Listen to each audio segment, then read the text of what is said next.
Anomaly Collapse is a party and turn-based roguelite which sees us command a group of up to 3 unique characters investigating the collapse of a city filled with monstrous creatures even Guillermo del Toro would be creeped out by. And we take them down in a highly enjoyable combat system. After taking down all 4 zones and their bosses, unlocking the hard mode and checking out and playing with every single furry character— oh, that sounds weird— I can tell you if Anomaly Collapse is a real fun or a refund. Picking out the starting character of the charmingly designed investigators, we see our growing party of up to 3 run between battles and events in the 4 sections of the collapsed city, while utilizing the hero's distinct characteristics and abilities. The skill set of our characters increases with active abilities and passive boons we pick up in form of equipable items, which come into play during the creatively designed combat sections of the game.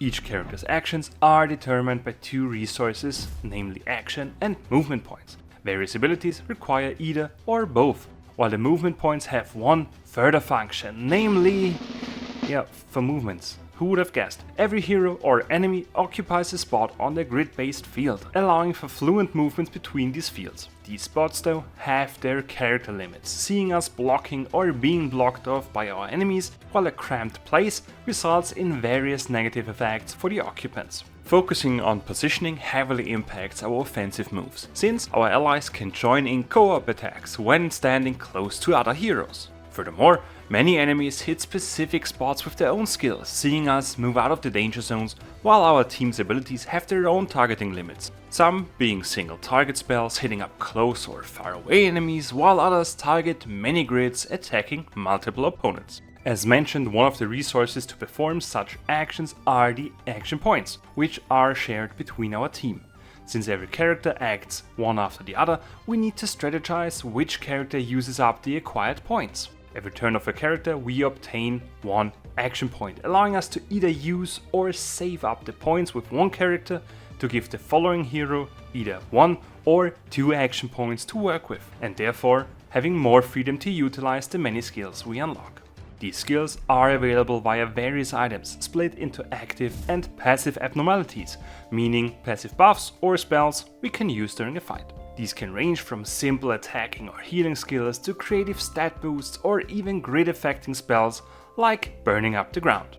We unlock these items by winning fights, while another reward of a won battle is a currency spent in pop-up shops, which have one more important item in store for us, but more on that later. Furthermore, each fight sees our heroes gain experience points, with each level up enhancing the various stat points as well as gaining more passive boons. Every item and every level up reward, as well as more slots to equip the mentioned abnormalities, is unlocked by progressing further through the roguelike runs. The more we use one character, the more abilities we unlock. This gives us one further goal apart from clearing out every zone and their well-crafted boss fights. To encounter these bosses, we need to investigate every district of the city, meaning we need to face enemies, and after they've been taken care of, the investigation bar gets filled up, and at 100, the boss will spawn. This sees Anomaly Collapse diverge from the typical roguelike map with a couple of choices, giving us a different sense of freedom. These choices might seem meager at first, but these allow us to pick our targets quite well with the combat factors every encounter has. These nifty little additions are literal game changers, with one fight having constant meteorites dropping down, while a different factor summons a sandstorm damaging every character facing it, while yet another factor sees the battlefield becoming a seesaw, giving the attacking party a bonus when hitting from a higher ground, and we all know how important the high ground is.